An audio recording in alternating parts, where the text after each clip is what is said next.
dreaming. I want to encourage you, just go and see it. Go and find it. Go and look at it. Go and touch it. Go and smell it. Go and taste it. Do whatever you gotta do to make sure you see excellence. Don't you settle for anything less. Others are sleeping. You need to be awake. Work on having an excellent driven mindset. Sure, there are going to be some times and you're going to just fall to the left and you may even fall to the right. You may even fall back. Learn from your mistakes. Grow from your mistakes. And become unique. But never quit. Don't stop moving front of us. On purpose. It is something that seems to be so far away. It almost seems like it cannot be touched. Average is not who you are. Okay is not who you are. Decent, that is not who you are. Excellent is who you are. Nothing else. Hey, who'd you talk to? What's going on? It is me, Mike Leopard King Mike Hill. This is Legit Paranormal, brought to you by LegitPodcast.com. It is April 16th, 2023. So for the math geeks, what do we got? All right. Let's do, shiznizzle. 6 times 1 is 6. I got nothing. I got Gots on God. Actually, no, I don't. No, yeah, I do. I got Gots. I got nothing. Joining me as always, buddy, Money. There. What's up, buddy? Frothy. Good, Frothy. I just poured it. Good evening, Mike. It's a beautiful spring day here in Rhode Island, and I really enjoyed your entry. Your what is that? I'm making like 2-minute infomercials. Yeah. Yeah, that entry music that you played, and it talked about like knowing your mistakes and overcoming. And it reminds me of how I overcame the mistake of drinking not good quality beers, and I was reborn in the delicious craft of this beer right here, Tilted Barn Brewery, out there in Exeter, Rhode Island, who's experiencing some fires this weekend. I hope they're able to put it out and not with Tilted Barn's fine craft beers. So run out. You can find it. Some of it you can find in like Nikki's liquor store, but most of it you can just find it there. Fantastic brewery right down on Route 2 in Exeter, Rhode Island. This is the other one. It's a double IPA. Oh, it's like, what is it, Mike? It's like 7.9% alcohol by volume. It's smooth. It's delicious. It's unfiltered. And it's where it will make all my dreams come true. So I hope it's a good show. So you're trying to tell me they don't pay you to talk about their beer like that? They don't pay me a dime, Mike. You buy their beer to buy their beer and to drink it on our show. In fact, I had a conversation with the brewmaster and owner of Bravo Brewing, Chris. I won't mention his last name, but Chris and I talked about doing like a collab this spring, summer, just recently, just today. In fact, so hopefully that's.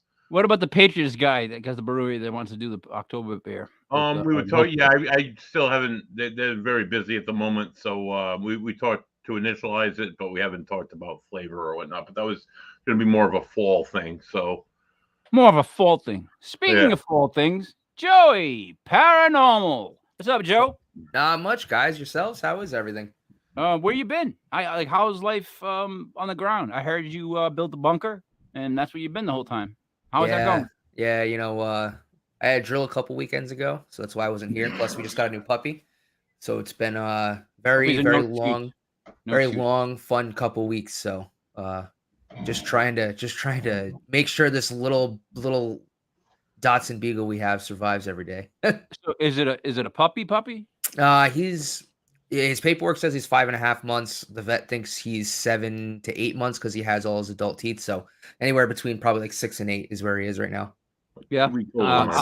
How's he doing with the whole in the house business? We had him. We were trying to crate train him, but he's a rescue, and he was. They don't crate train him. Yeah, he was just not having it. So we've been leaving him in the living room. Knock on wood, he's been pretty good. Can't complain.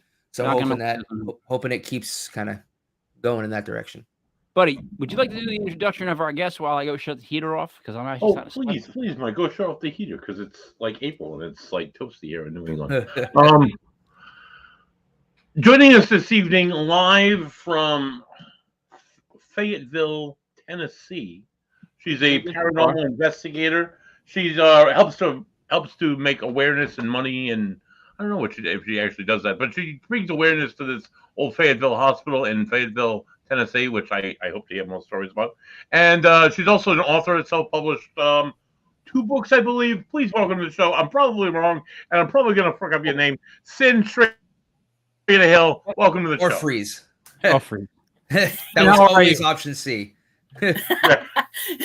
You were close. It's all good. Let me ask you something. Have you ever been introduced and someone said she does this?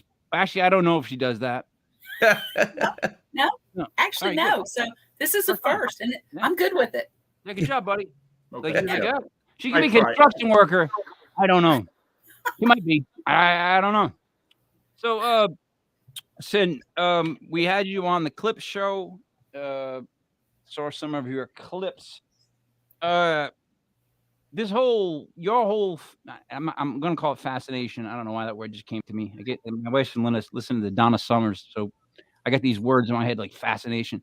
So the fascination with the whole, thanks, Cobe, with the whole paranormal. Thanks, Cobe, the whole paranormal side of things. That an early thing for you, or is that a later stage thing for you? I actually got involved with it late, but it's always been a fascination. Always growing up, just weird things would happen. I didn't know why, had no idea. And then, when all these shows come out, all the ghost hunting shows, that's when the bug really bit me, and I had to get involved. So my dad had died in 2001, right after 9/11. Nothing to do with 9/11, but it was the same month. And it took a while, but I wanted to see if he was still at the location that he had worked for so many years. He and my mother had owned an auto parts store in the county, and my sister worked with them. So it was a family business. The building was actually from the 1800s. So the late 1800s was the basement of the building, which used to be street level. It also used to be a turkey slaughterhouse, and there were still 2 huge vats in the basement and hooks hanging from the ceiling and all that good stuff. But do they still have those, Cyn? That it was still there. Are they still available now? I mean, no, unfortunately. All right, okay. We got wild turkeys everywhere. Go ahead. I'm sorry.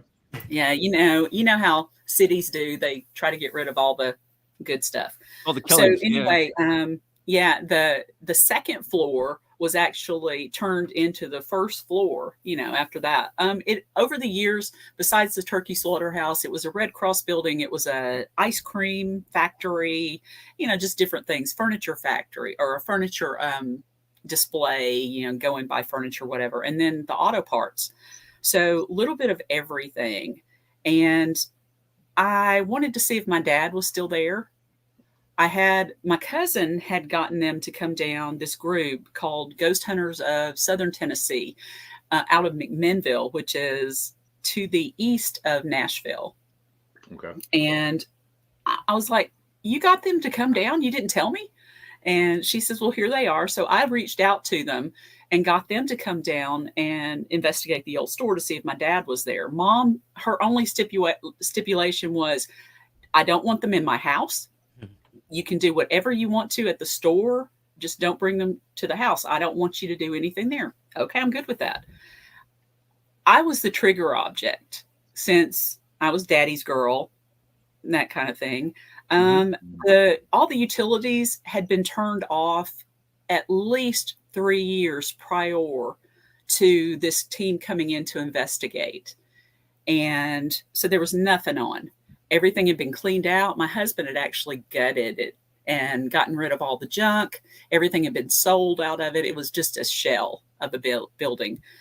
And it was creepy as hell in the basement. Yeah. They're just odd things, but they came in, and again, I was the trigger object. They went through the basement. They went through the upstairs. We had a rock that got thrown. Just little things like that happened. But they only got 2 audio clips. One was this really strange holy mackerel, which nobody in my family ever said. And really, to me, that's an old saying. So I'm thinking 1920s or something. Well, for that. Happy days. 50, I'd say 40s, 50s sometimes too, though. Yeah, that was a corny word. They would say, "Holy mackerel!" Okay. Yeah. So back then, so maybe it was part of the ice cream people. I don't know. Mm-hmm. I have no idea. But the other one they got was from the basement, and it was turkeys clucking. So we had turkey ghost in the old store. The only place that any of their equipment lit up through the entire night was in my dad's old office, exactly where his office chair sat. So I thought that was pretty interesting. Yeah. From that point, go ahead. No, I'm just saying that's the hit turkey ghosts. That's just like buddy saying you were a construction worker. That's the first time I've ever heard that. I say that might be a first for the show. Construction worker? What? Yeah, you did. Joey, what did you think about the turkey ghost? I think that's a first for me, but it definitely it wouldn't surprise me that there are spirits of other animals lying around. It's such a traumatic experience for that kind of animal. That is because it wasn't a happy time for them. You know? Oh God, no. Not with the bat. No, definitely not the bat. No. After that, I joined their team as the caseworker and got the old hospital for them and a few other things around town. The whole time I was with them, I knew I wanted my own team, but I didn't know how to go about it. So they trained me to get started. And everything down here is named Elk Valley this, Elk Valley that. And my thing to do, since they only found 2 EVPs, I became interested in finding those voices. So audio was my thing, and I really loved it. Also, I thought, you know what? Yeah. I saw also Elk Valley Paranormal just kind of rolled off the tongue. EVP, Elk Valley Paranormal, it all works down here. So that's where that came about. I brought over one other person from the other team that I had trained. And so he's my skeptic that has actually turned into a believer over the things that he's seen. But he's still such a great debunker that I don't want to go anywhere without him. You know, you've got to have somebody on your team that can really, really sit and try to figure out what the hell that really, it could have been this, it could have been that. Yeah, but what really was it? He's great. Are you pointing at Joey? Is that Joey's job? It sounds like you went there and took over. Yeah, kind of. You kind of, I don't say the house mom, but you just were like, I got it all organized. Is what we're gonna do. Like an Italian reference coming in there somewhere. Kind of like Stallone in the Tulsa King. Right? You're gonna do this. You're gonna do that. Let's get it done. So, but that's a good way to handle things. So, do you think it was? All right. So after the whole incident where your dad passed away, did that spark something in you that made you not only look around differently, but then trace back in your head events and be like, hey, wait a minute now, those all kind of add up in a weird way. Like maybe I just wasn't looking the whole time. Yeah. One thing that actually came to head was I was having severe panic attacks growing up. I had them all my life. And I mean, they would come out of the blue, and there were 3 or 4 that were emergency room panic attacks that you think you're dying. And if you've ever had anything like that, they're horrible. Your chest, it feels like it's crushing, and you feel like you're having a heart attack. And they were so bad that I would just get sidelined sometimes. Couldn't go somewhere with some of my friends. Crowds bugged the hell out of me, big time. I did not like to be closed in a big crowd. Yep. I was okay at concerts as long as I could get away from people, that kind of thing. But that's a big point because I had panic attacks for a while I was in a band. Did you? Well, I was in a band though. I actually wrote a couple songs about it. So here was my issue. The one thing that always was a saving grace was that I was tall enough to always see the exit sign. That's a big deal for me. I mean, we had that incident in at the station fire. nightclub. Right. It makes you think, right, about packing in people. So I was never nervous from when I showed up at the show, did the show. But the minute I had to get off stage and I was like physically drained and people started asking questions, I would leave. Wow. See, that's my panic attack. My panic attack is I just get up and I got to get out of wherever I'm at. I'll walk home. I'm out. Like I don't get like nervous. I just go, oh boy, here we go. And I'm out. So have you ever just walked out of someplace because of it? Oh yeah. Or, just had to get the hell out of, just leave. Yeah, but interesting enough, you saw the exit. I had to know where the exit and the bathrooms were, just in case I got sick, because there are too many people. I got to get away from them. I'll tell you. I'm only 5'5", so not that bad, but, all you guys are up taller, and you gotta. And not Joey. Joey's well, I was going to say, speaking for short people, if you're at a concert and you're on the floor, there's nothing worse than being shorter than everyone because you get no fresh air. All you're getting is just the sweaty heat off everybody's body, and it's very unpleasant. I went to a foam party in Cancun, and my friend Dave Evans was like about 6'4", 6'5". He might be a little bit taller than you, buddy, to be honest. Yeah. He saved some girl from drowning in suds. She was so short that the suds went over her head. I mean, it was like no joke. She was choking and was going down her nose. And all I saw was my buddy Dave pick this little girl up. It was a woman, carried her over, placed her down. But like, I'm like, man, she's like 5 feet tall. She could have died in foam. That's a horrible obituary. Horrible obituary. Yeah. Sorry, continue. No, it's fascinating stuff. I figured out I guess it was about maybe 10 years ago, that it was because I was a little sensitive and I was taking on people's emotions around me. And if, everybody was excited, it was hyping me up way too much.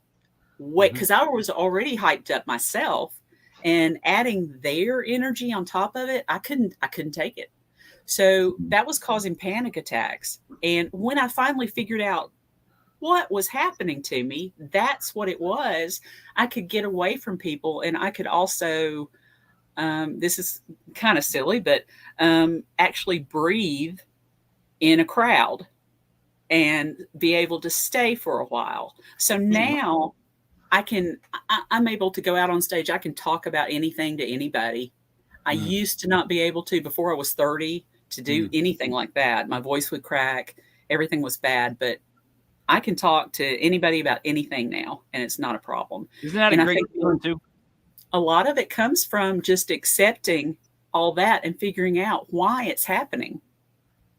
It's also, so Joe, did you ever have stage fright? Have you ever been in front of a crowd? Because I don't know if you have as a public speaker.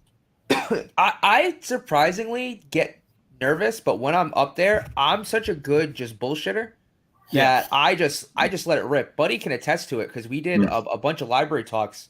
One of them was at the Warwick Public Library that had, I mean, they were completely full. There was nobody else they could fit in there. And I'm usually pretty good at just kind of letting stuff fly. I'm nervous, but I can hold it down pretty well. Also throw out them a pretty damn good interview as well because of that. Because I acknowledge that I'm nervous and that there's nerves and it's in a all right, enough about Joey. Jesus. And I just kind of let it go. What are we doing now? Buddy, do you get stage fright? Honestly, when we first started doing these library talks, my first one, I remember I had the shakes a little bit. I stuttered a little bit, but as I got more into it, as we did more and more and more, I wouldn't even worry about what was on the cards. I would just get up there and talk, and it flowed so naturally. And then we had the the presentation that we had was pretty. I mean, not well rehearsed, but I mean, I had done it for a few years, so it was pretty pretty on point. I speak for Cyn. You guys are amazing, amazing. You're amazing people. Congratulations on the public speaking. That's a joke. I've never had a problem with public speaking. I just never did. Part of it's because I think you got to get over the fear of failing or flopping or bombing or all that stuff. So what I went through early on with a band, I remember there was one guy flipping me off the whole show. And the thing was, I was amazed by the end of the show that this guy could keep his hand up for 40 minutes. 40 minutes. I'm like, he doesn't take a break. Like, he must be in great shape. So he lifted up the whole time? Flipped me off the whole time. Yeah, we had a lot of brawls. It was weird. It was I mean, you understand, we were at a time when slam dancing was fun, right? Yeah. There was a time, there was a time, Buddy knows, you up in the pit. If you knock someone down, rule was you pick them up. That was a rule. Yeah, right. Like, you abided by. Then they started throwing punches and kicks and spinning stuff. And I was like, none of that. Because we did one show and I saw one kid do a spinning back fist. The girl clocked her right out. I'm like, stop kicking and punching. Let's just bring it back to the norm. But so all right, Joe, go ahead. I'm gonna give you a question. Yeah, actually, can you speak a little bit about some of the books that you've written? Sure. The third one was actually supposed to be my first one. It's called They're Speaking, Are You Listening? My Most Compelling EVPs. I just couldn't figure out how to get the concept across because I wanted people to be able to hear them as I was writing about them. So that one took a little while.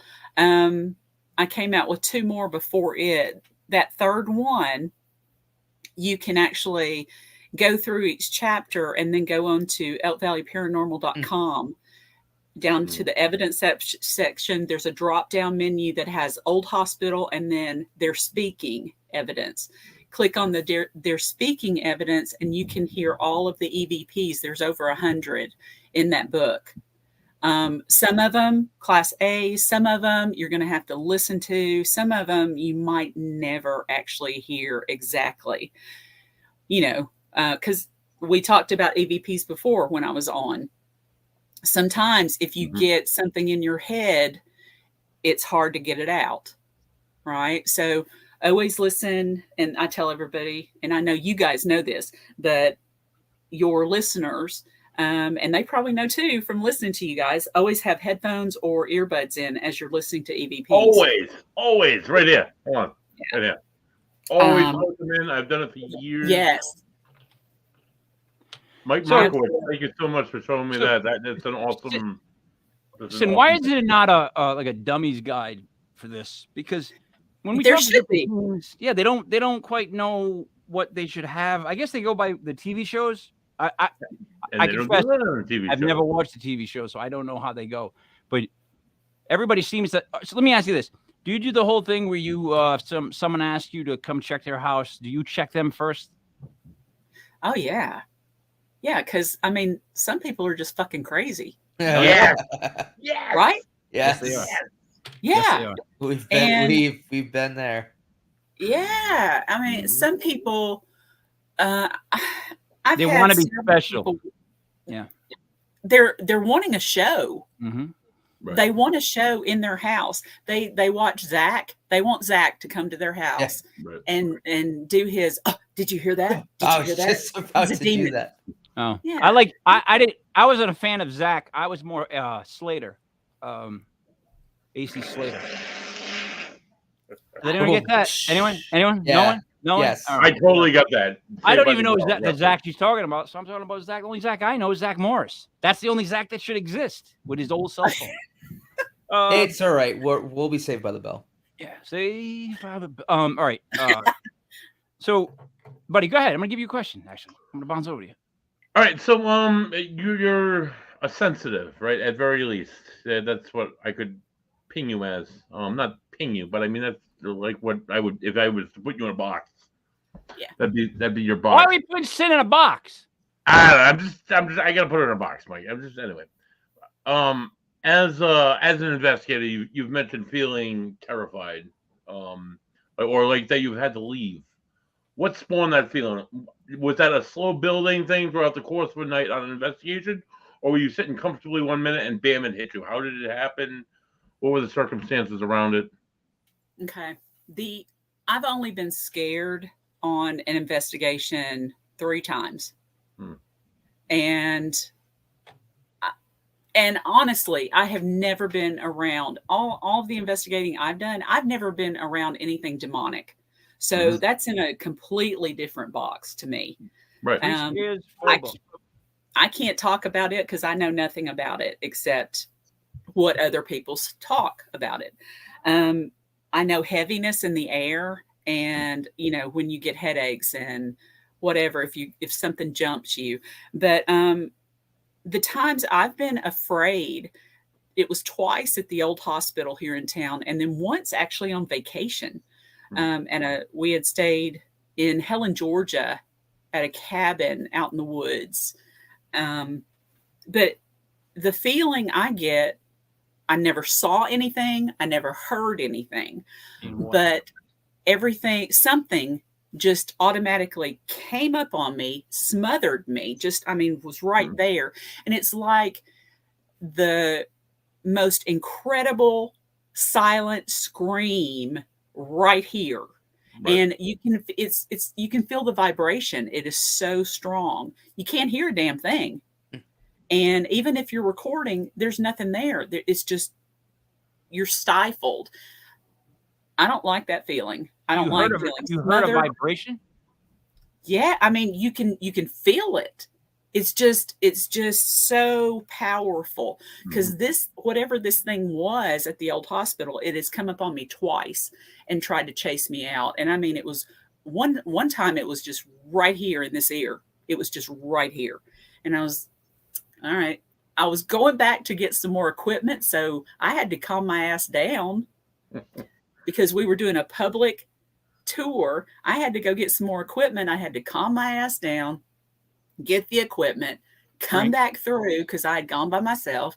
Right. And, it was okay once I came back through, and it knew that I wasn't going to let it intimidate me.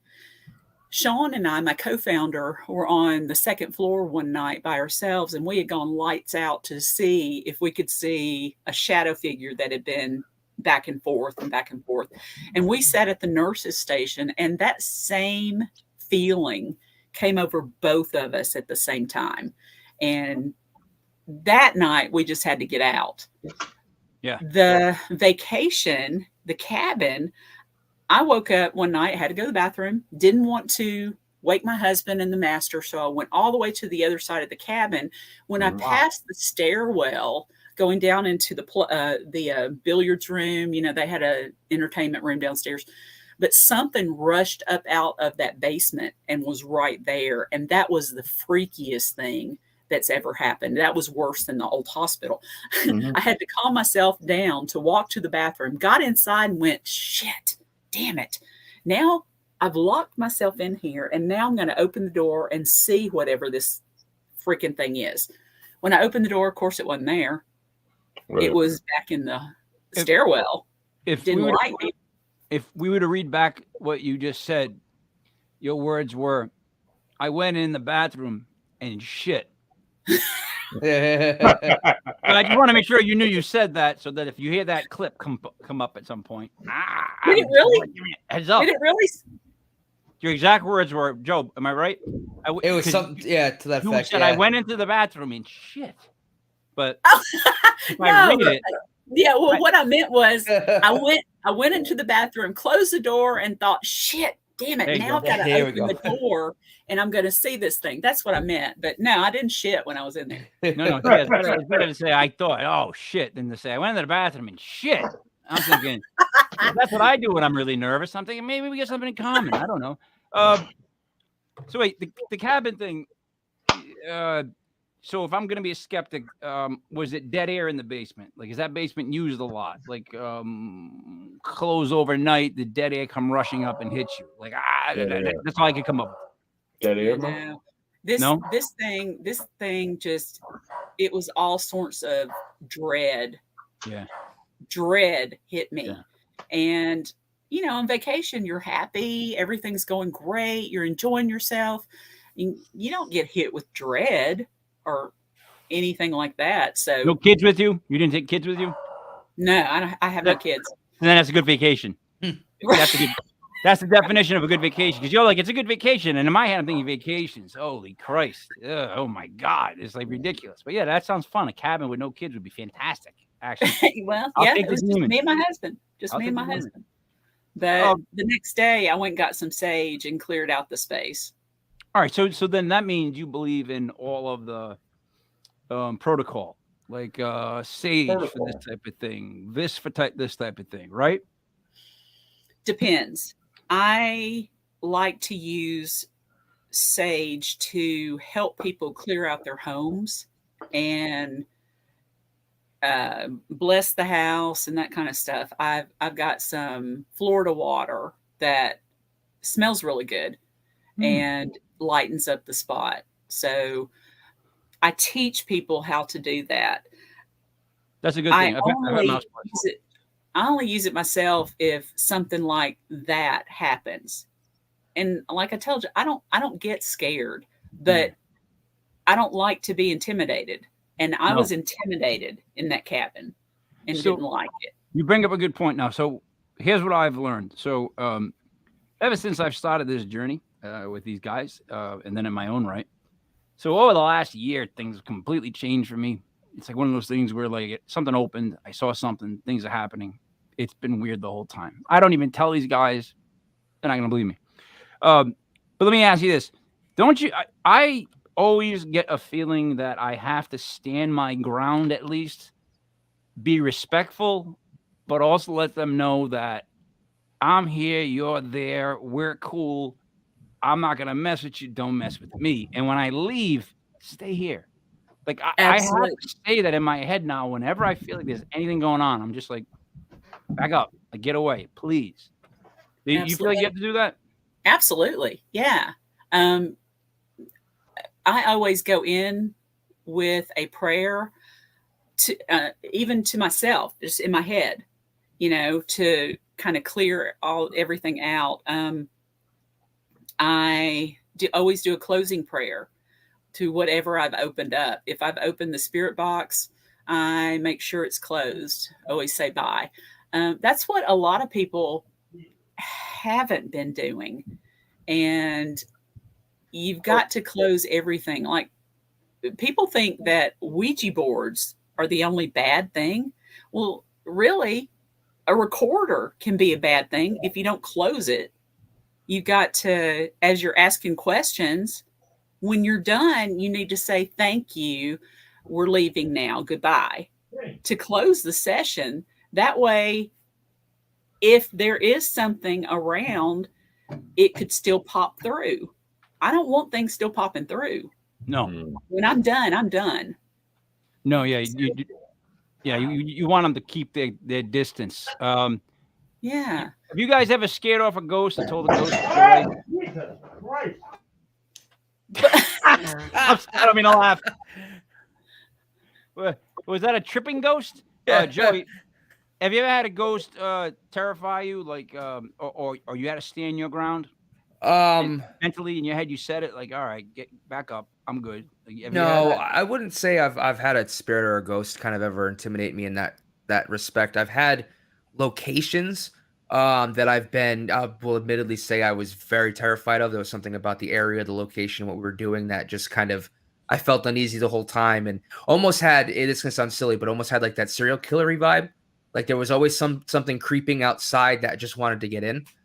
We had a lot of experiences that night. So I don't know if I would say it's a ghost or, you know, a spirit per se, but definitely at least a location that really freaked me out.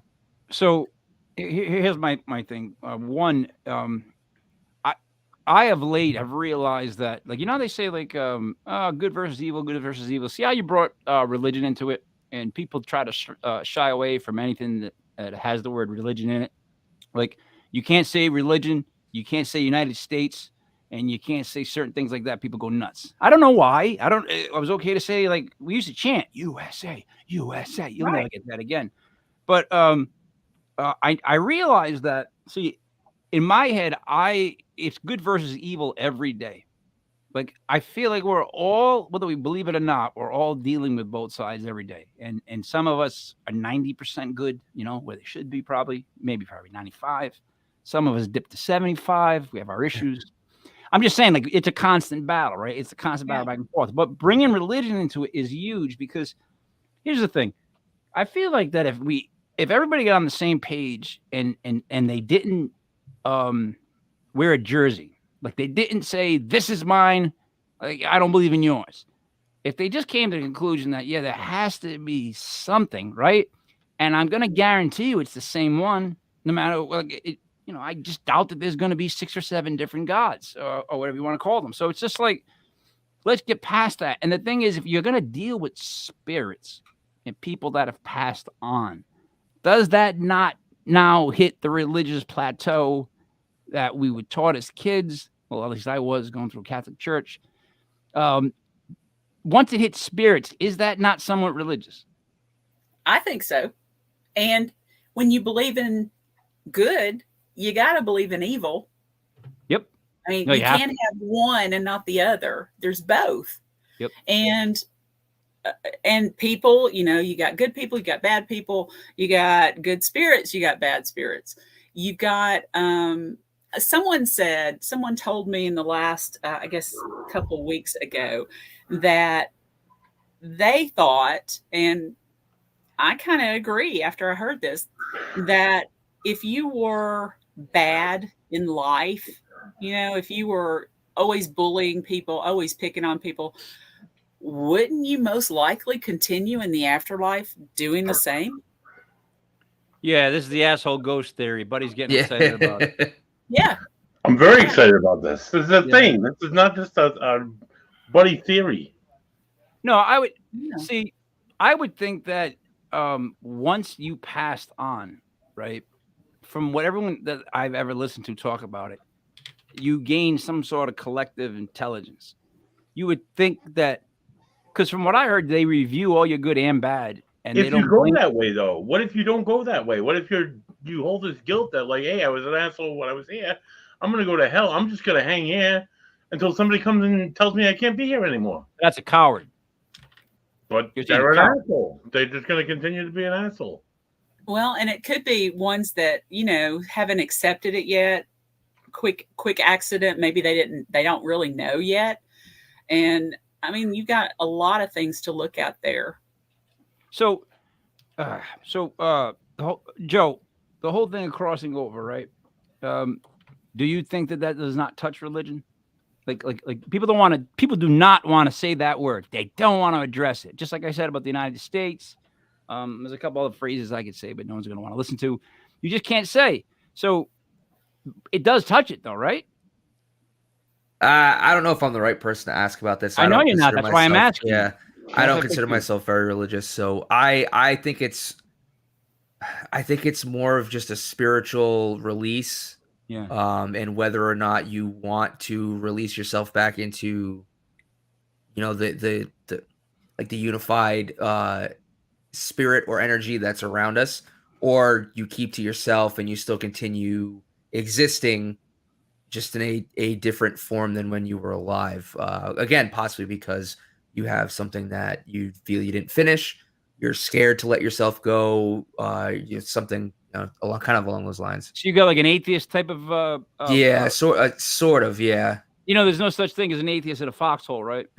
I've heard that many times. Because what that really means is when the shit's fan, you pray to somebody. You're going to be praying to somebody, and you know why you're going to be doing that? Because it's inherent. It's in I'll pray. Yeah, it'll be Eddie Vedder that I'm praying to. He's not dead yet. You could have picked. Shut up, you. You could have picked 3 of the 4 other grunge giants, and you picked the one that's alive. Yep. You missed Lane Staley, Chris Cornell, and Kurt Cobain, and Scott Weiland if you want to throw him in. Yeah, probably. I wasn't a Stone Temple Pilots fan when they were. You're not thinking. Just not. If Eddie Vedder dies, I'm going to come to you, Joe. Buddy, speaking of almost dying, what happened in the background there? Was that a loon incident? That was it was the Wolfman of the Great North Woods of Smithfield, Rhode Island. He got into the cat food and the dog got into it with him, and there was a great fight outside the cabin door here. So I had to go and mitigate that shit. And I'm back. Dog Everything's fights all are good. horrible.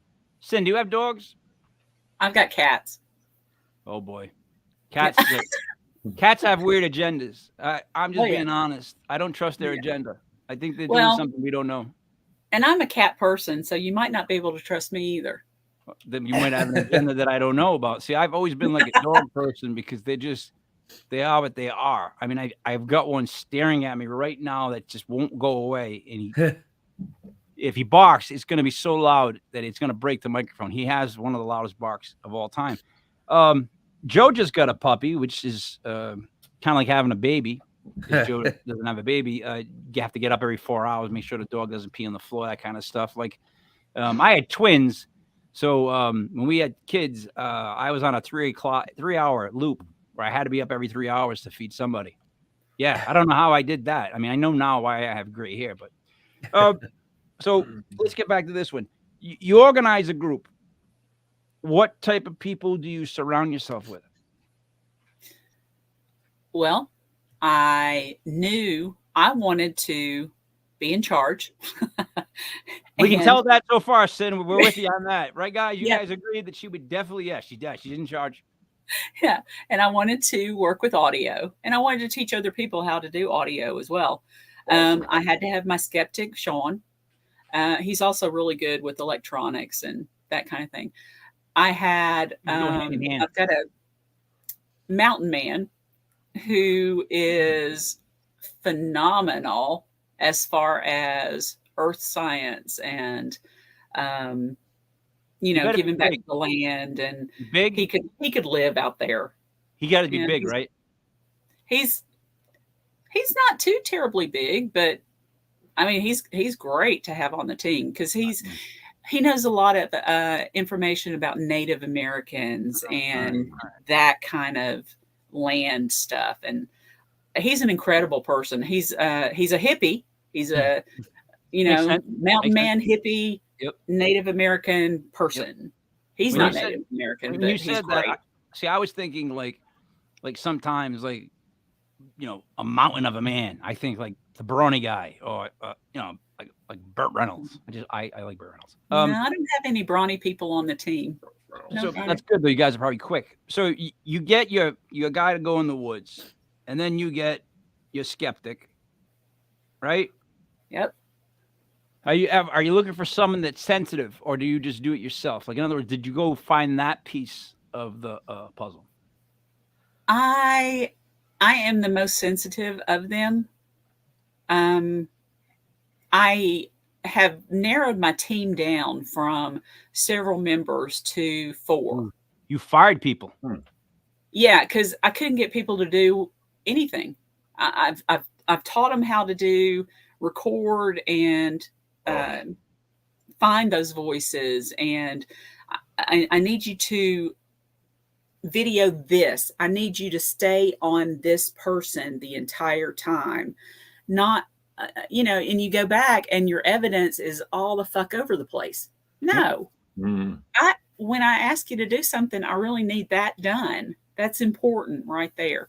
How did it feel firing them? How do I feel? Now, how did it feel when you fired them? It was like a weight lifted. It was like a weight lifted. I gave them, I'm like, you know enough. You guys go form your own team. You could have 2 separate teams with the people I let go. You guys know enough, do your own thing. We're going to hang out and do our thing like we know it needs to be done. But I've got to have people that will step up and do exactly what needs to be done. I don't have to tell Sean what to do. I don't have to tell Walt what to do. Chrissy, I have not had her in an investigation in quite a while because she went back and got her master's and then her doctorate. So she's a doctor in forensic science. And thank God I didn't make my joke then. Thank God I didn't make my joke, because the minute you said I got Chrissy, I was like, dingy. Like, you remember Three's Company? Chrissy was the dingy one. Like, anybody named Chrissy? No, come on. Where the kisses are hers and hers. Whatever. Three's Company too. Chrissy was the dummy. I'm sorry. So I got off track with that. So, Well, all right. yeah. And this Chrissy would beat your ass. Uh-oh. Let me just tell you, she would kick your ass in her her platform black spiked boots and enjoy doing it. You think so? You So, think Christy yeah. you think Christy can throw a drop kick 6 feet high? Let me ask you this. Can She Christy might. get away from a triangle chokehold? I don't know, but I wouldn't want to test her because she's also a witch. Oh boy, yeah, I So know. yeah, I wouldn't test her. No, I I'm wouldn't not. test her. I'm not. So she Joey might. That Joey kind might. of info. So, you So get yeah, the- our It's four okay. people, Yep. and I was also my camera guy. I just couldn't get him. He's a sweet guy, but I just couldn't get him to do what I wanted him to do. I was training my nephew because he was taping football games and basketball games for the high school and doing a fantastic job.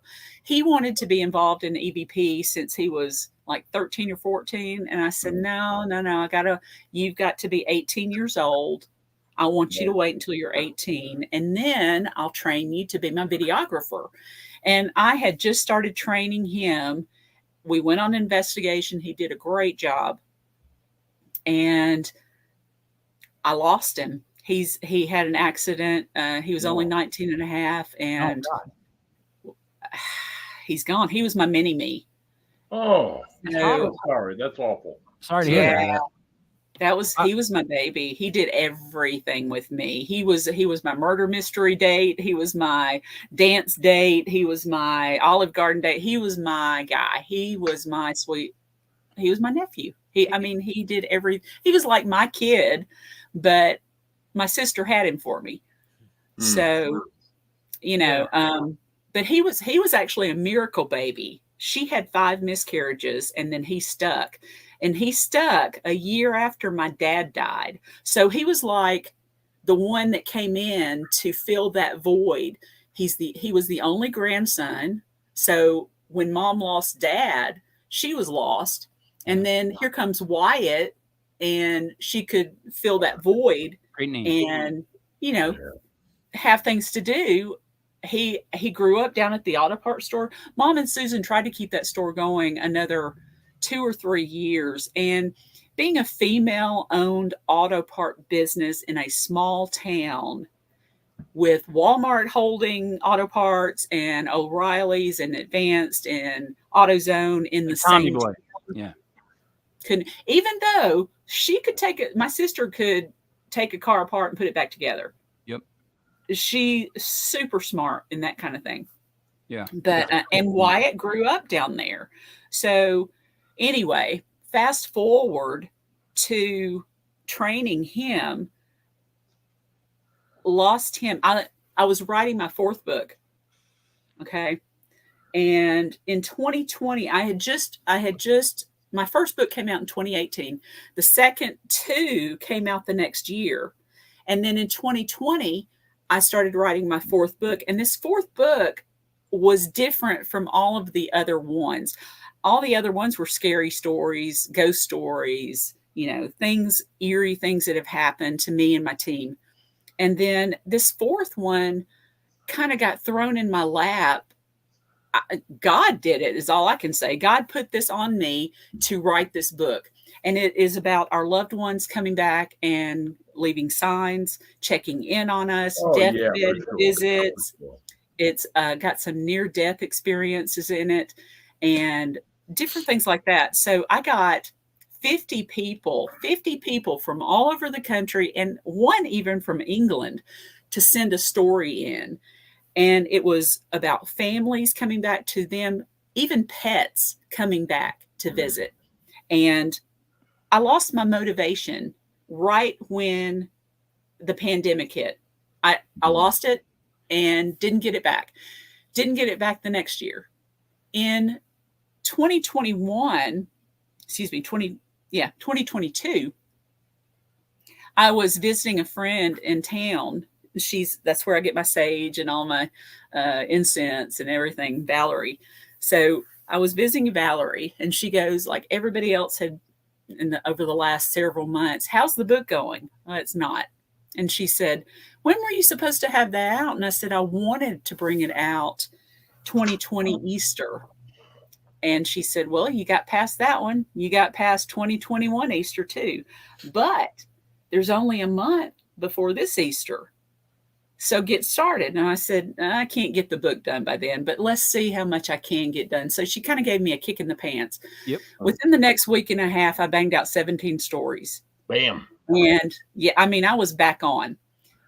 And then Wyatt died. Oh. And I was like, you know, so there goes motivation again. A few weeks went by and I was like, shit. That's why I lost my motivation for 2 years. This book's supposed to be for him. This is his book. Yep. So it's dedicated to him. He has visited his mother so many times. It's crazy. His bedroom door was kind of hard to open and close. You kind of had to muscle your way in. He was opening it every day and turning one of his 2 lights on. One of the lights was a 3-way switch, and they only had the 1 bulb in. So instead of a 3-way bulb, so you'd have to click, click, click to turn the light all the way on. Either that one would turn on or the push pin, you know, those push pin lamps. You kind of push the pin on and off. Yeah, the clicker. Yeah. So that was the only other light in the room. He would turn one of those on and have the door open. Did it happen more right after he passed and then it sort of faded? Sort of faded, yeah. It was like every day. And then it came down to once a week. And then now he opens it. It seems like when she's trying to make a decision on something related to him, like she was trying to pick out a tombstone. And, you know, she had called the guy and said, okay, I want an angel and I want his name on the back. I want the plaque on the front with his picture.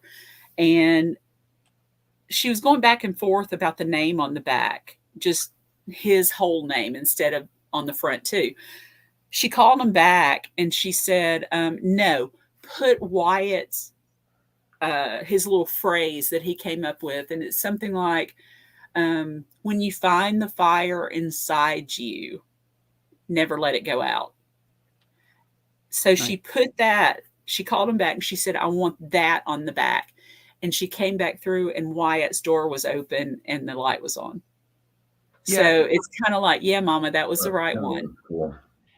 It feels like, and I keep saying this a lot, like energy is the main thing that we're fighting for. Like that's just what it's all about, positive, negative. And I feel like they have more energy or more ability to contact us right after they pass. It's almost like a fight. I can almost picture like a fight of energy to get through, just to leave a little reminder. It must be like exertion to get there. That's just how I picture it in my head. So I always feel like as they start to pass on, they know they don't need to exert as much energy to let us know they're still there. Like they scare you sometimes. Like relatives have scared me to let me know they're there, and that doesn't work for me. But it's still, I know that they're there. So, and then it slowly dissipates. But have you also noticed that it feels like we've been losing a lot of really good people? And I mean that.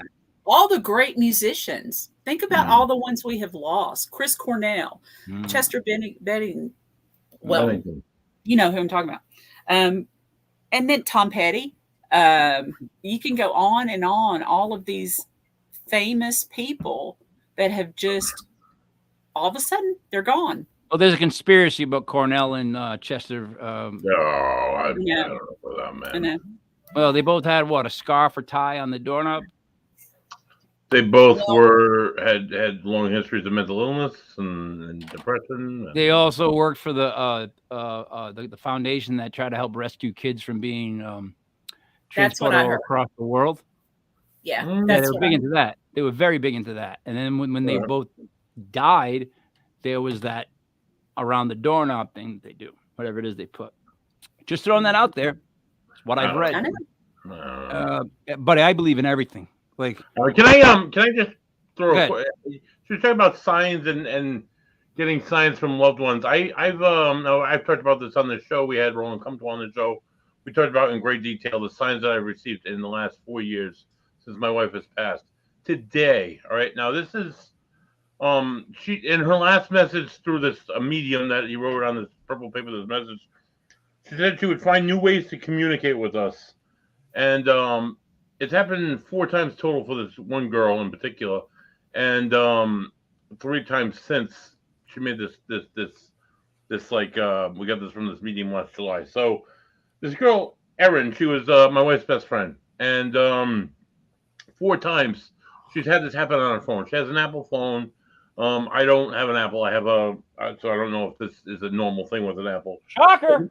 But from time to time, it will pop up a picture from this person's picture history on Facebook or on whatever, on our phone and whatnot. And it's happened like 4 times, and all 4 times it's been my wife. The only time it's ever come up, it's been Heather. And today, she sent me a message today, and this was her phone. This is a screenshot of her phone today when she turned it on, and that's me and that's my wife. We're at a concert in New Hampshire. Christ, back in like 2008. But I continue to get messages. I get them through other people. Other people get messages. It's just weird how they like things like this. So it happened on Heather's anniversary. It happened on Christmas Day, and it happens 2 other times. One of the other times being today. I don't know if I don't know what she has to say. I don't know what she's trying to, throw across at me. I don't know if she's just trying to talk to Erin. I mean, a lot of times they're just checking in to say, "Hey, I'm still around. You can still talk to me." Wyatt has shown himself mostly to his mom, but he's also shown himself to his grandmother and freaked mom out completely. Mm-hmm. I've been praying since last April the 6th. So we just passed his 1-year angelversary, and it was tough. The whole anniversary is tough. I'm sorry. It's been awful, but I have been praying for a sign from him, and I'll tell you about the sign I got in just a second. But Mom got one. I came in after teaching one night and brought in some food, and she was really quiet sitting at the table. Her dogs were going crazy, but she was very, very, very quiet, which is unusual. And I said, "Mom, are you okay?" And she said, "I don't know." And I said, "What do you mean you don't know? Do you not feel well?" She said, "Oh, I feel okay." And I said, "Well, then what's wrong?" And she said, "I think Wyatt visited me." I said, "What happened?" And she said, "Well, I don't know what happened." I said, "Well, just tell me what happened. Just tell me." And she said, "I was reading my Kindle and then it went black." So I thought, okay, I'm not supposed to be reading. I'll just play a game on my phone. So she started playing solitaire or hearts or something. And then the phone went black. And she goes back to the Kindle and she's like, okay, maybe I'm not supposed to do any of this tonight. She picked her phone back up, black screen, and across the top of her phone, it said Wyatt Johnson, just scrolling across. And then she said about 10 or 12 pictures popped up of Wyatt. And it was him, mostly in this red short sleeve shirt. And she said, and once that played through and I saw all of the photos, then my phone powered back up and went to normal, and the Kindle did as well. So she said, "But I want you to find those pictures because I want to be able to look at them again because they were really good pictures." Here's the thing. Nowhere on her phone is any picture of Wyatt except the 2 that I took when she first got that phone. Mm-hmm. I took 2 pictures of Wyatt standing there. I looked in everything. There's nothing on her red phone. Shirt? Did you take him with a red shirt? Here's the thing. So I said, I've got a couple of pictures of Wyatt in the red shirt. I said, are you talking about the silky one, this kind of silky one that was sleeveless? And she goes, it was silky, but it had short sleeves.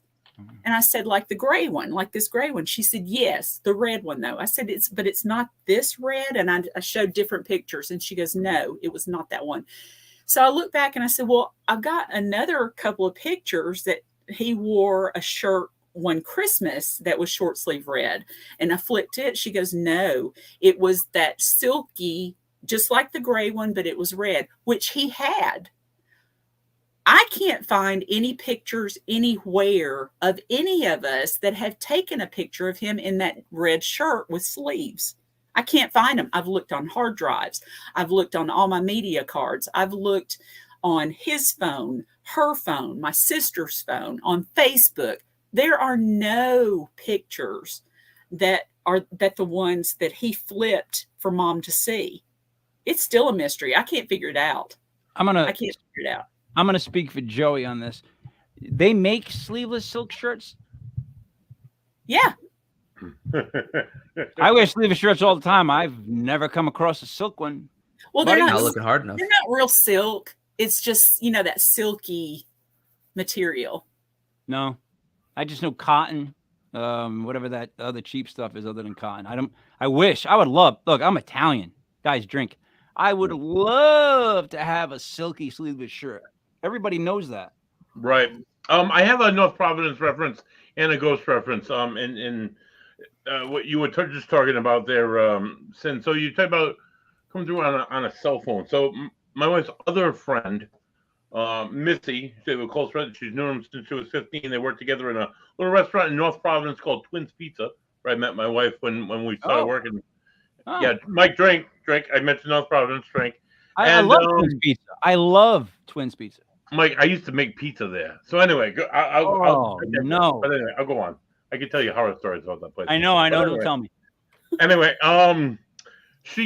they worked together at Twins, and Missy had never gotten a sign. Missy had been to all these medium events, and nothing had happened to her. And she wanted something, but she's like, "Oh, I'm a skeptic, and I don't believe in that stuff." So she was at her daughter's dance studio. She dropped her daughter off at dance in Pawtucket, and she was sitting in the car waiting for her daughter to come on, playing on her phone. And she this happened twice. She got a message. It comes, you know how you get a text message on your phone, it comes up on your car. So it happened that it came up on her car phone, message from Heather. And she's like, huh? She's like, she's like, I'm looking at my phone, and she's like, I never deleted Heather's number, but I don't have any. She's like, I'm thinking it's another Heather. Like, I saved this Heather, I saved that Heather, and it wasn't. It never was. So that happened twice. And then the third time it happened about a few weeks ago now. She sent me this. She was sitting in her car, same scenario, waiting for her daughter at dance, and she got this. It was a text message, said from Heather, by the way, I had a small piece of pizza, better than Twins. She has no one else on her phone named Heather. They met together working at Twins Pizza when this girl was 15 years old. This girl and her family still go to Twins every week for pizza because it's the big pizza place in North Providence. And she got this random text message from a girl named Heather that she doesn't know, other than Heather, my wife, that's in her phone, that she had pizza and it's better than Twins. Is it coincidence? No, I don't think so. I think she's finding new ways to communicate with us, and she's doing it through cell phones. She's doing it through cell phone photographs. She's doing it through all sorts of shit. So it's absolutely amazing. I don't mean to come off insensitive, but I would have wished that Heather would have told us where this pizza is. Right, exactly. Yeah, there's better what's pizza better than Twins, right? I mean, come on now. The Shraders, like, I don't know what else she could have said. No, right. Maybe Pawtucket House. They're really good, but I don't know. That's just my opinion. Pizza King. All right. Here's another one. So, all right. Cyn, do you have trouble? Do you find trouble working with other paranormal groups? No. Do you feel like all right. So wait a minute. Let's just frame this for a second, buddy. Let's vogue this in a box like you want. Yeah, this is a big box. We're gonna put her in a box. In the Northeast, there's nothing but shady people that live in shady cities. I just want you to know that. That's the truth. You think and there's no shady people down here? Well, no. Like I told you, I have a couple of relatives from down south.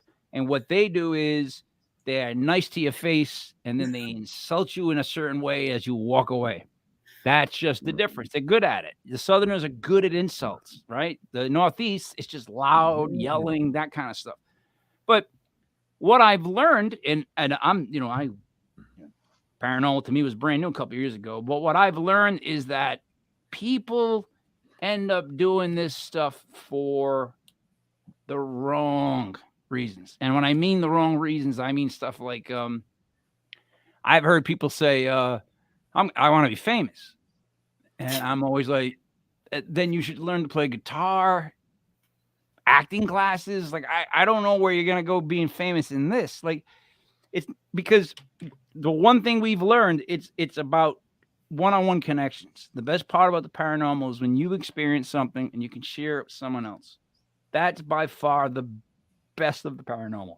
The whole, let me make something that happened to me so that everybody in the country can watch it, is when it's gratuitous, it's too much. Like if it's someone telling their story and it's just their story, right? And they finally documented their story, I'll watch it. I like documentaries. I like those series. I'm good with that stuff. But when it's somebody that just every week, Bigfoot came over. UFO landed on my house. I saw 3 ghosts. You know what I mean? Joey Paranormal was in I'm sorry. When things like that happen, I start to go, all right, why are you doing this? Like, you know what I mean? So you don't have any. Is it that you just run them over?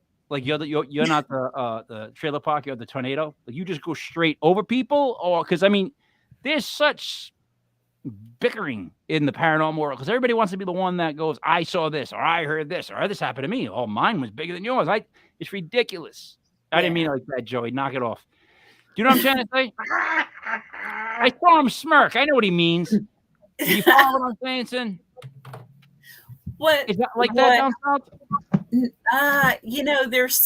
There's always some teams that want to be known for whatever reason, but I found that working with another team, and I've worked with 3 that I can think off the top of my head, and I'm pretty sure I've worked with more than that, but go in and do a co-investigation because they found this person that needed help, but they didn't have the right people or the right whatever skill set, or come in and see if you can't figure this out for us, or teamwork, whatever. Let's just work together. No, because we're all still learning, and the more you can speak to other teams and learn how their system, how do you do this?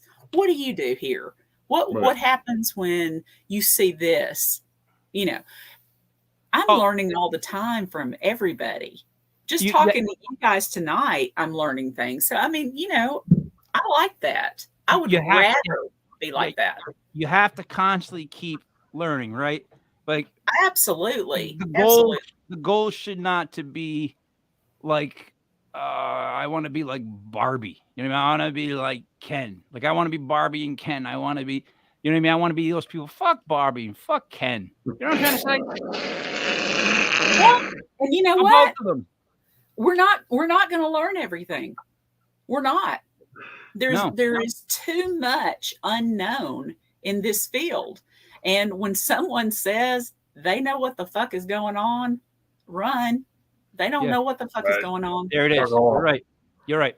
And what I've learned too, guys, is that, so never mind the fact, again, no offense to Mattel for making toys. I actually didn't mind the Barbie dolls as a kid.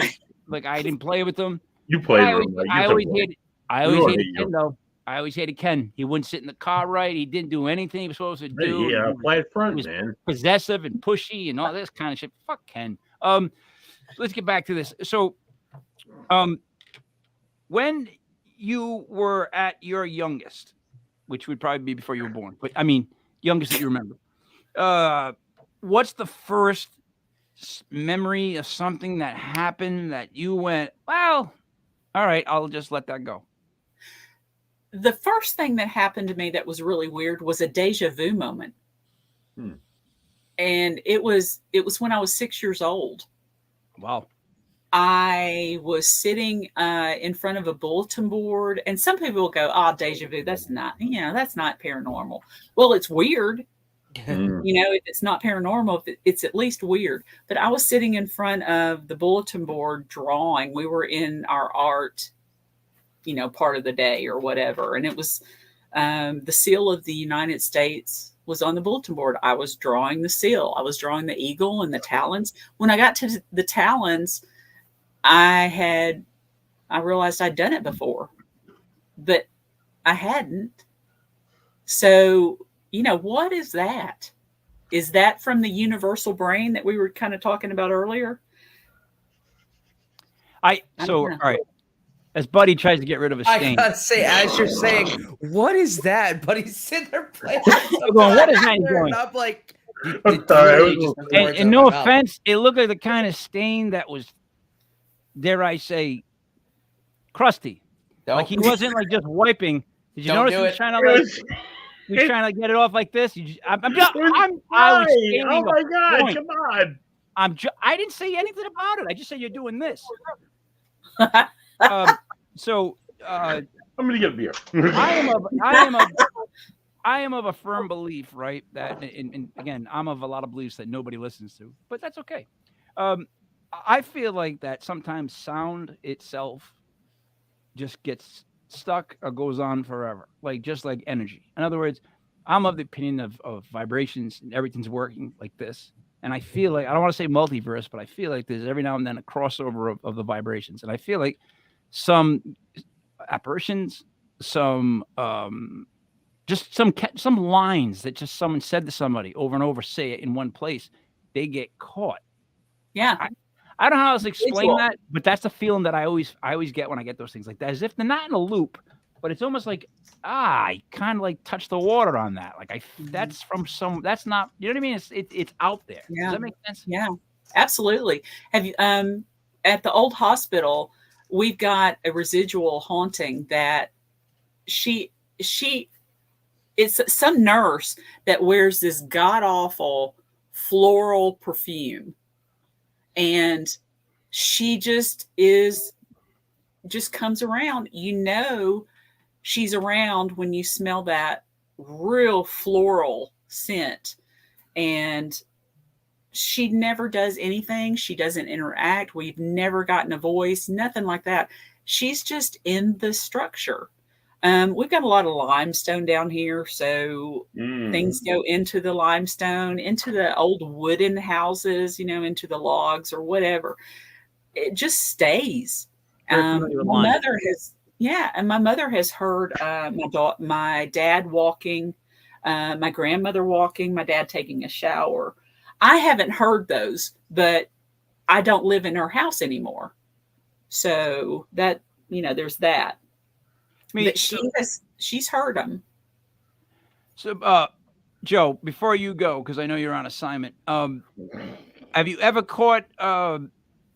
heard anything that you thought wasn't being directly, because I know you guys do spirit box, and my thing with the spirit box always is, I believe that you're catching something, but I don't know if it's something responding to you, or if you are catching a sound that's been said, or my third theory, which again, I speak for the dumb, I spell it with 2 M's, no B. Absolutely. What if the way for a spirit to communicate with you was to use sound or sound bites or things that were said that are going around to get through to you?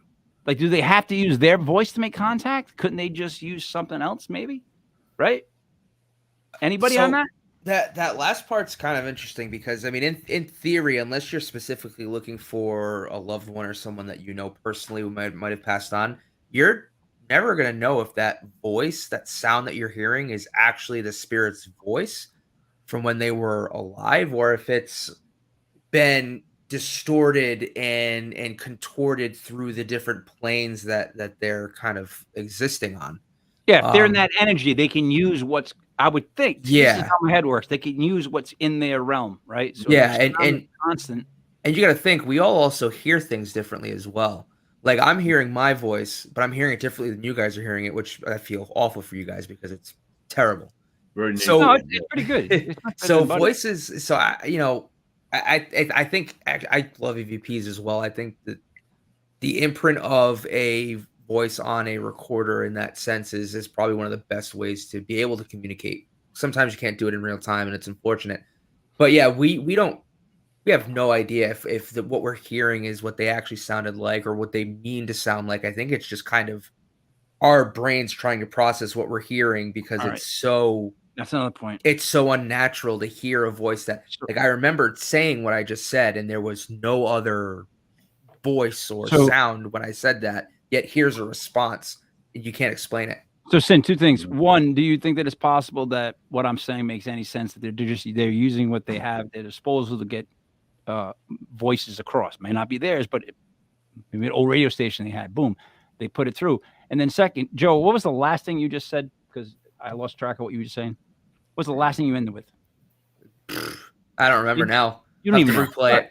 What was the last thing you just said? What is the last thing you just said? Something about we hear things sonically There it a is. little bit differently. All right, there it is. All right.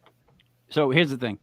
I am also of the belief that all right. So now if I were to see, let's pick somebody we all know, the Archangel Michael. Okay. I would see him as I picture him.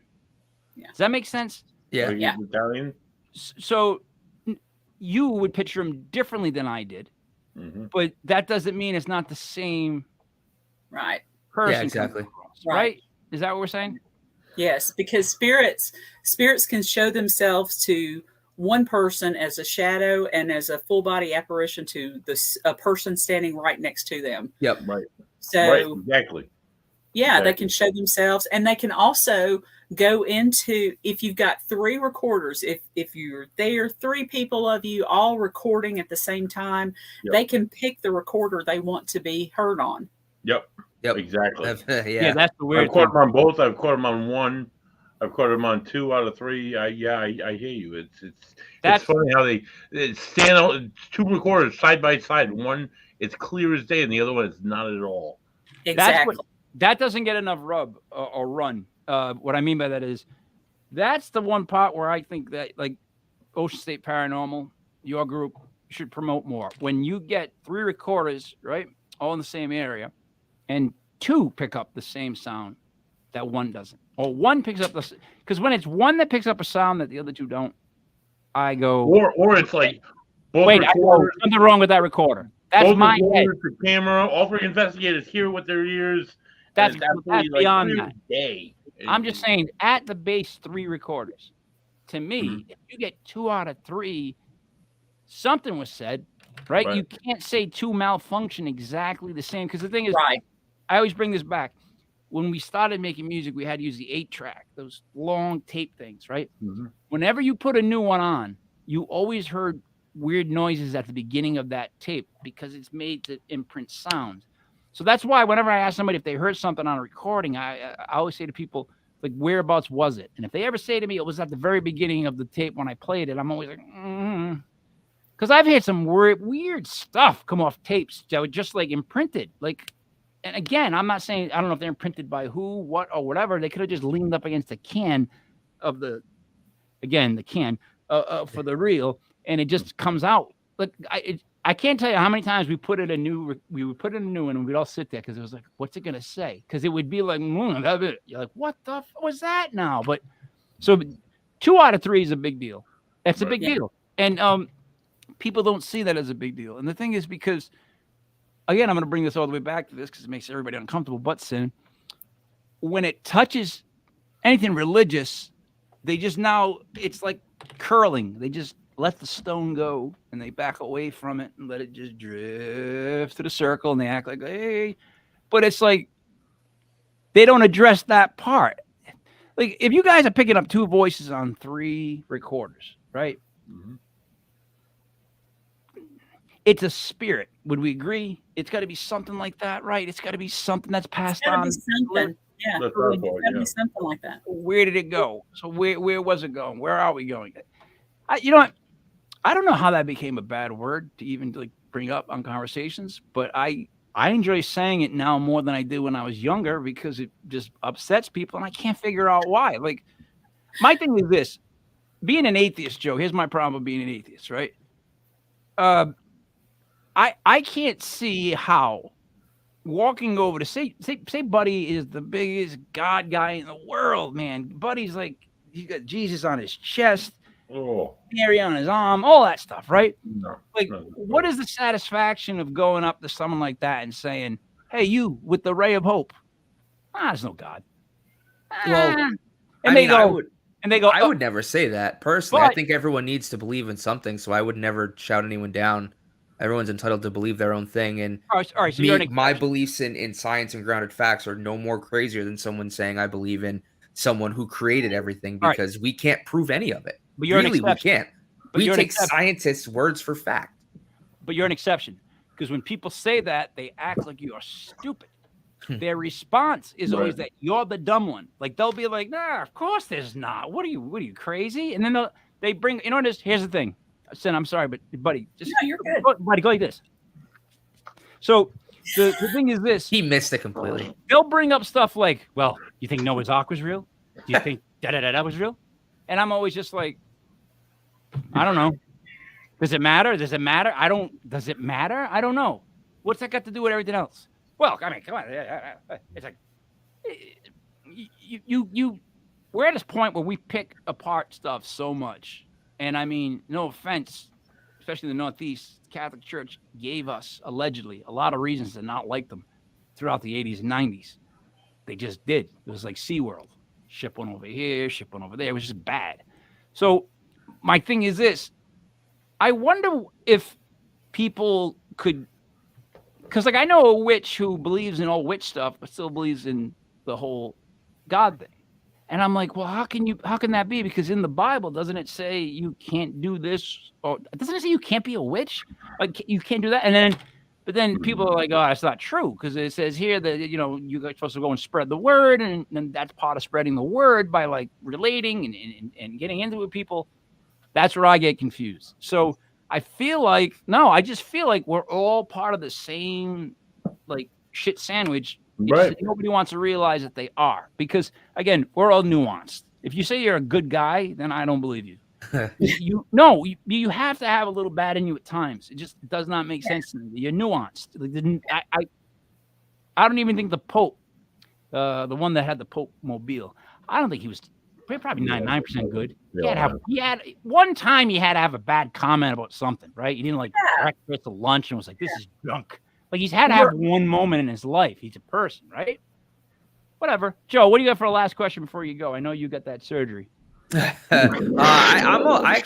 think you know, I don't really have another question to ask. We've touched on a lot of stuff, and just want to say thank you, Cyn, for coming on. And I've said this a million times, and I'll say it a million times again. It's always so great to speak with people who aren't just from Rhode Island or New England. It's great to be able to branch out and talk to people from all over the country and all over the world. So thank you for coming on. I appreciate you. Guys, everybody on three say bye, Joe. Ready? 1, Yeah. 2, 3. Bye, Joe. Bye, Joe. So he makes a good point. And again, I come back to the shady Northeast. It's just, man, it's just a different type of people. It really, really is.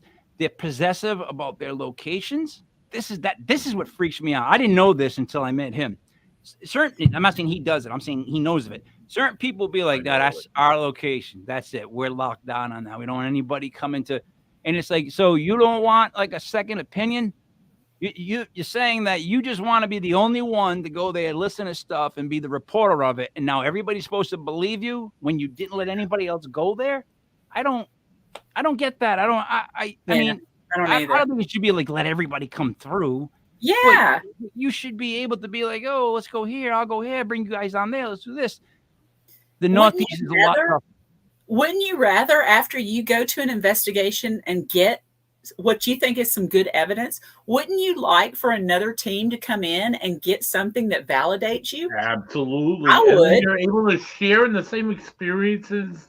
You're like, hey, I had this. Oh, hey, I had this. It's like, oh, all right, we have similar stuff in this room or that room, or and using the same methods or not using the same methods. Yeah, I'd love to test over and over and over again. But people here are like kind of like, oh, about what we do, and we don't want to share with you anything. And it's bizarre. And that does not make sense to me, because I would always think that you want as much info on anything that you do. Like, that's how my brain works. Like, I want as much information as you can give me before I do, unless it's going on here live, when I usually just don't want any information, because I'd rather just, like, no, seriously, I'd rather just tightrope, just go with it.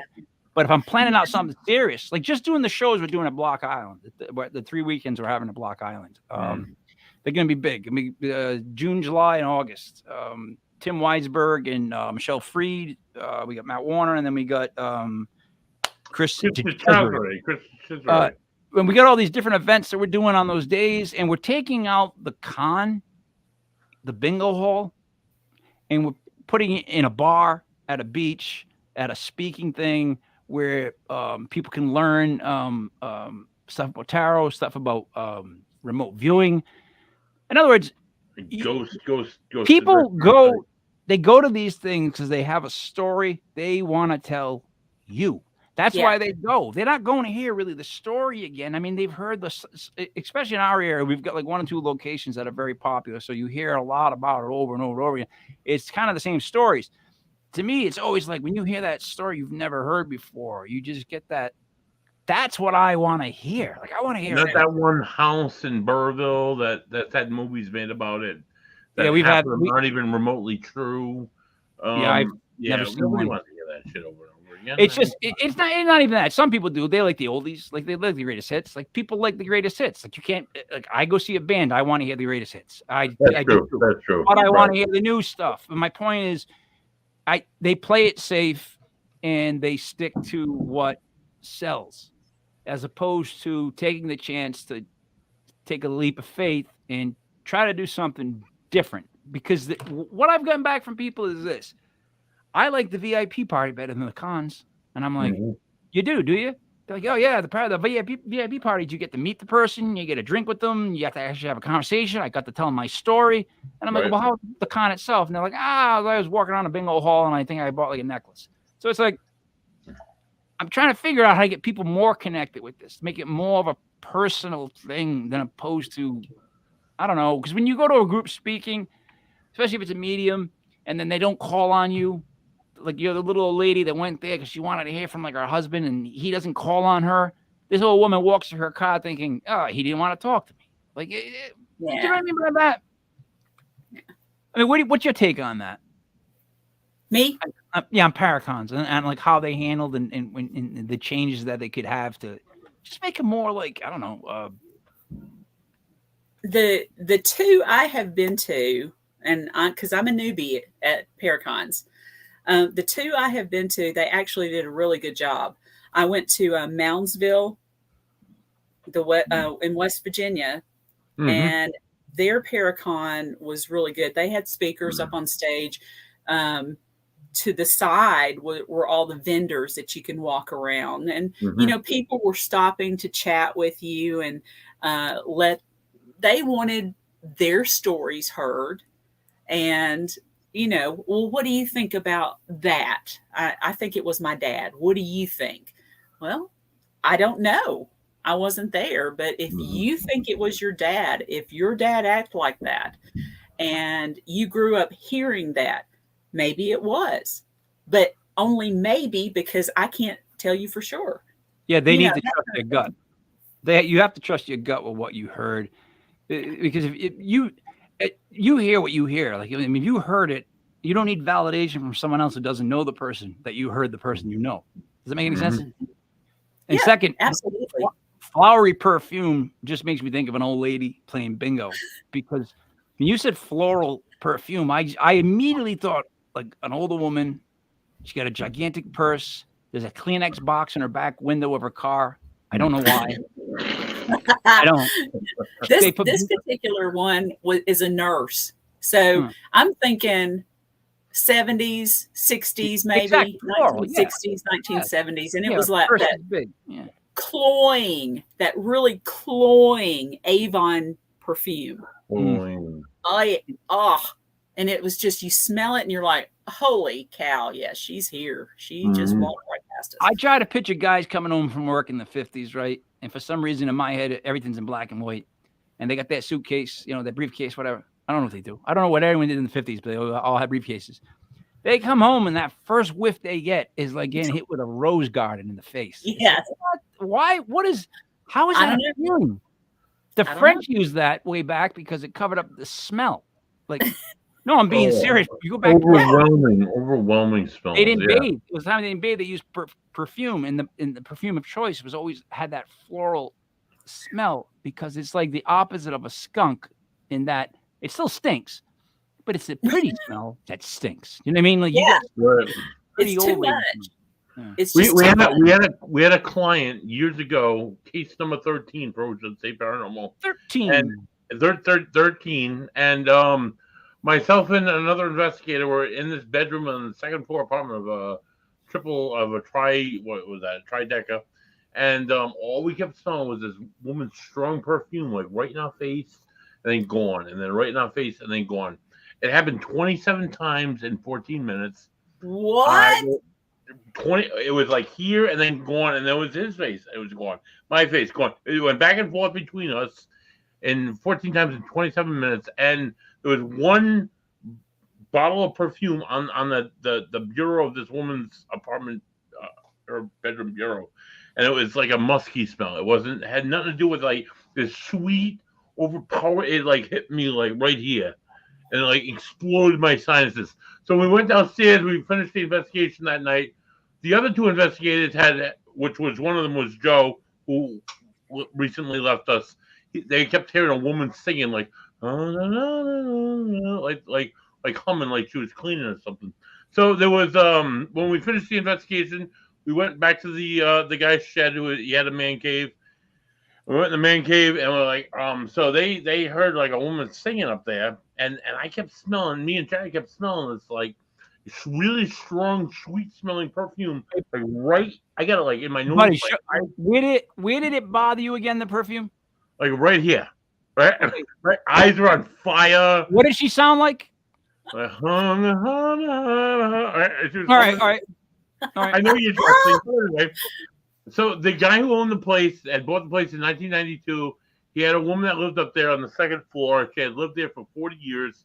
And when she died in the mid-90s, and they went and cleaned out the apartment, there were like rings of urine like around the toilet. And it smelled like urine and this woman's perfume.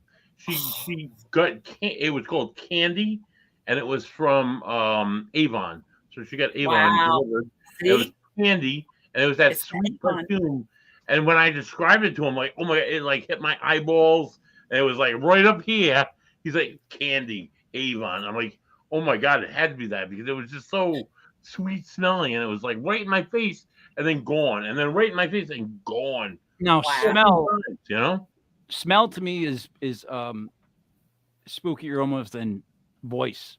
And what I mean by that is like, how does smell, I guess, get trapped? Like, now we're going different senses.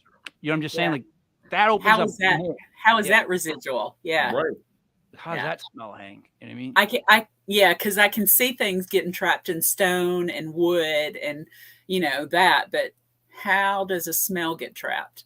So let me just give you a quick one. So I've been having like crazy bizarre things that have been happening, and it's almost like as if like the paranormal world is trying to bust my chops to get back at me.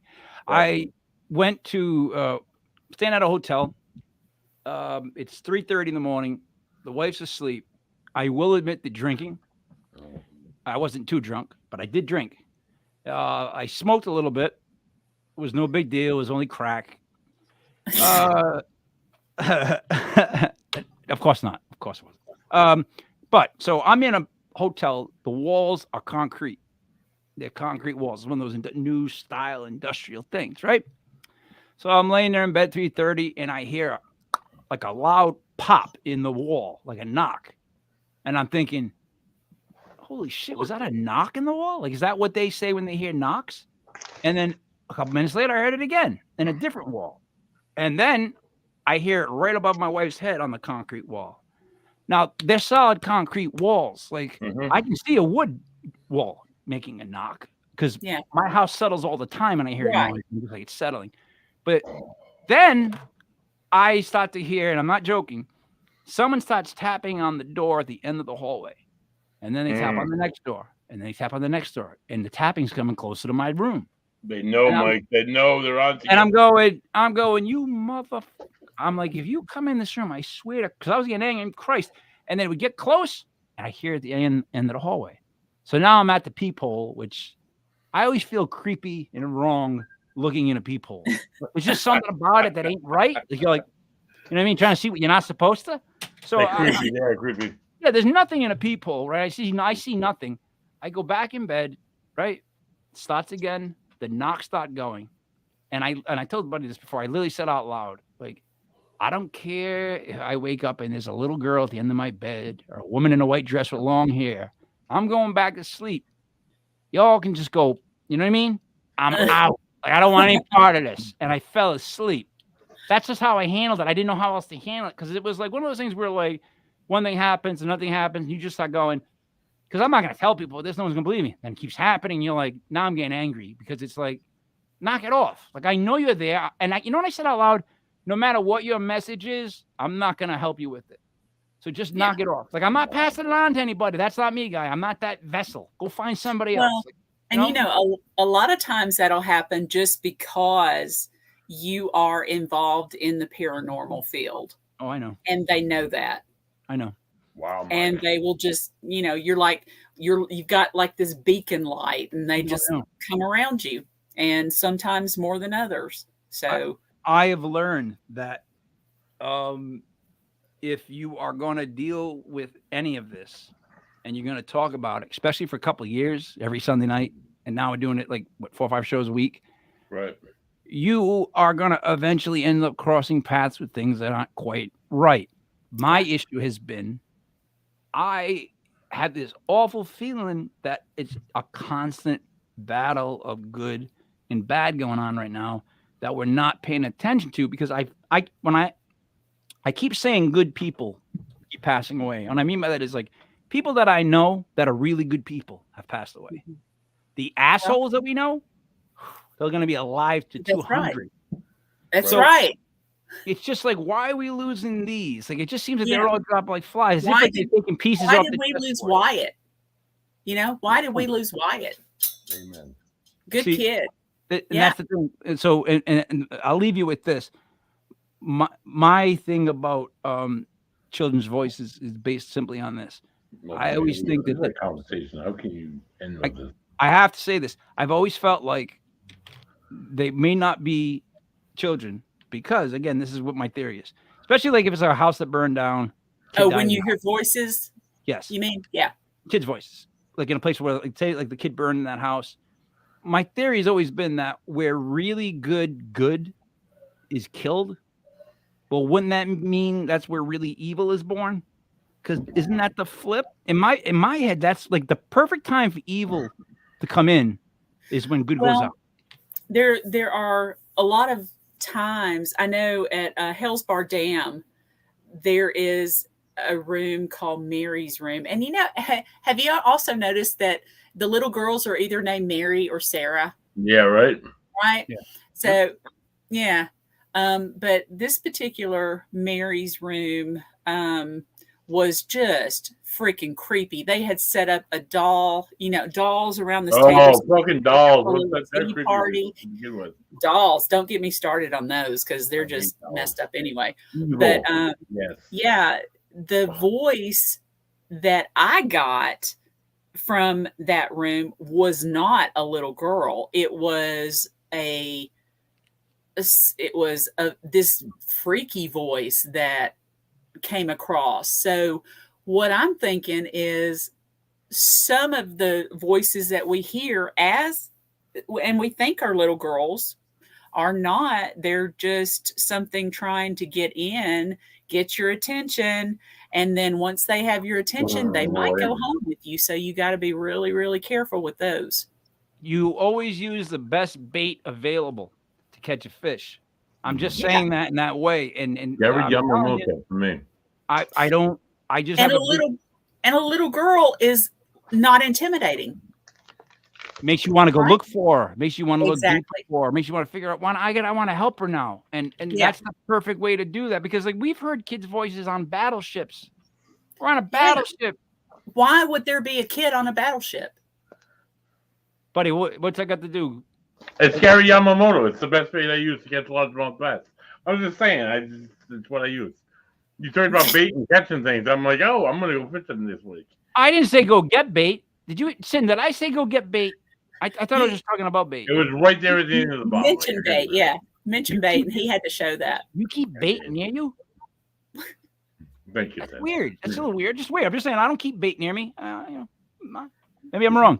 Cyn, buddy, what would you like to say to wrap it up first? Oh my God! So Cyn, it's been refreshing hearing another paranormal investigator's perspective on things, and as a person, as an investigator, as what you capture as an investigator, as what you capture as a person. It's it's absolutely phenomenal. Yeah, Mike, don't look at me like that, though. So thank you for coming on and joining us in a banter of hour and almost 45-minute conversation. Next, if you're not sick of the banters, join us again live.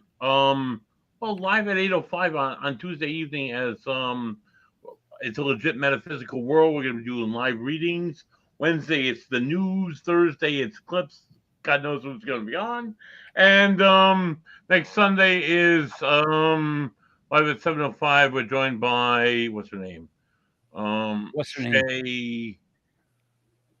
Shay. Shay Carroll. Shay Carroll from Paranormal Brew is going to join us here live at 7:05. There you go. Cyn, so I keep thinking that we should do a show, your voice and my voice, because I think we're as opposite as you're going to get vocally, right? Like she's very refreshing to listen to. What you're not, but go on.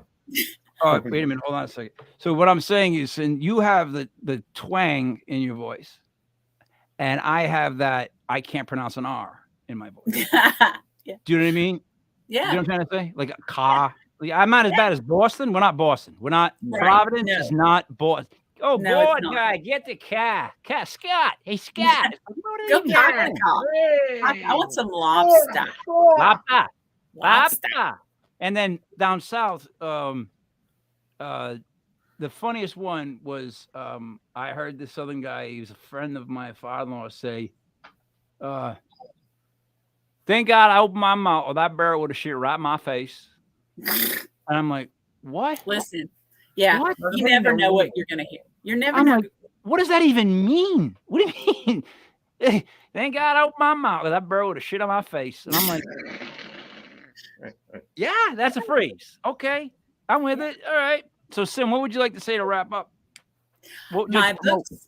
My books are available on Amazon. I'm self-published. Mm-hmm. There's 4 of them. 3 of them are all true stories. There's one fiction book. If you don't want to be too scared, you can grab the fiction book. But they're all on Amazon. I am taking stories from people. So if your listeners are out there and have stories they would like for me to include on the sequel to It's Not Goodbye, Signs from Beyond, please send them to me. You can reach me on Facebook, Cyn Shrader Hill author. You can reach me at elkvalleyparanormal.com. You can send me an email, Cyn Shrader Hill author @gmail.com. If you have a story, I would love to include it. That book is going to come out in 2024. Again, it's a sequel to It's Not Goodbye. This next book I'm bringing out is more the darker stories. So Realm of Shadows, that's going to be out around Halloween. Yeah. What I would be able to add to that was my mom passed 2021, the day after Christmas. And her theory was that she was going to haunt us. Like, I'm going to haunt the shit out of you guys so you know that I'm here. And she did. Like, I've had a couple things happen. Oh, God. She did. On my birthday, what she did on my birthday was enough to make me lose it. Because, like Buddy said, at the end of the day, so I had all these events happen that I could not explain. I kept trying to write them off. And at one point, I'm going, Mom, knock it off. It's not working. But I had that thing happen. I'm talking to my wife. It's like 7:30 at night.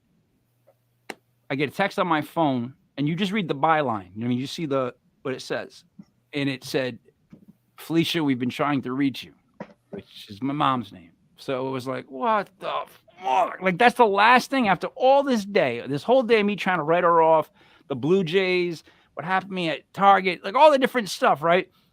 That's what I get on my phone at the end of the night. Like, Felicia, we've been trying to contact you. And I'm like, geez, Mom. Like, wow. Like, that's too much. He's up. I would love to include that in that book if you would like for me to. There's a couple of things that happened. Yeah. I would actually love to have it. I actually have a book on Amazon, Between Hell and Heaven. It's a story I came up with when I was, a lot of things happened to me in the shower. I have those lucid type things where that's where I wrote a lot of songs. I came up with a lot of like riffs, stuff like that. Just while I'm showering, things just go flying through your head. If you're creative at all, there's that moment where if you can free yourself and not occupy yourself with problems, there's like this thing going on that if you pay attention to it, it's almost like sometimes I feel like I can connect with it and I can pick up kind of the stories. And my story is actually about the Archangel Michael, technically. So nice. I've had some weird. I'll write them to you. I would love to let you hear some of the stuff that I've done. I'm one of those people that didn't believe in anything, and now that I'm at a point where I'm like, I just want to know what I cannot believe in now. Like, give me something I can't believe in. You know what I mean? Give me something good that I can go, that's not true, because that's just all I want right now. Because now it's like I don't know what to do. But I know I talk fast. That's because we're from the north. But I want to thank you for being on the show. Thank you. I really do think, though, we do work well vocally. If we took Buddy out, straightened it up a little bit, I think we'd have something. I'm just saying. I think the two voices go well. I'm there. Let's consider. I'm there. We have open nights that we do shows. You let me know if you want to do a show. I would love to. Because that'd be awesome. We definitely need a little southern accent would be great. we need y'all. You need to mix it up. Like again, he's right though, and he says this because I have a hard time going back watching our shows because I can't listen to myself speak. Like, I have the same problem. Like, I don't want to hear you talk. I know you anymore. do. I know you do. I don't listen to any of the shows. I usually just stop. I can listen to her for hours though. I love the southern. What I do is I hit mute, buddy, and I watch you rub your face and then scratch crust off your chest. Yeah. That's what I like. That stain, that's going to be there for a little while, I think. Yeah. Yeah. I had to do it like a double wash or something. I don't know. Is that fluff? I don't know. No. Forget it. I don't know. No, honestly, God, it looks like peanut butter. Forget about it. Forget it. Maybe. Forget it. Cyn, invite me back anytime. I love you guys. Absolutely. We definitely will. Love you. Thank you so much. Let me do my wrap up really quick. I'm going to do it for Joey. He's not here. So, for Joey Paranormal, for Cyn Shrader Hill, for Buddy Money, there it is me, Mike Leopard King, Mike L. This was Legit Paranormal, brought to you by legitpodcast.com. Check out our site. Go to Block Island Ghost Tour. Said it right that time again. Check out Cyn on Amazon. She's got 4 books, not 2, buddy. There was 4 books in 3. It was 3 times scared, 4 books written. Keeping my notes. See you guys on Tuesday for Legit. It's a legit metaphysical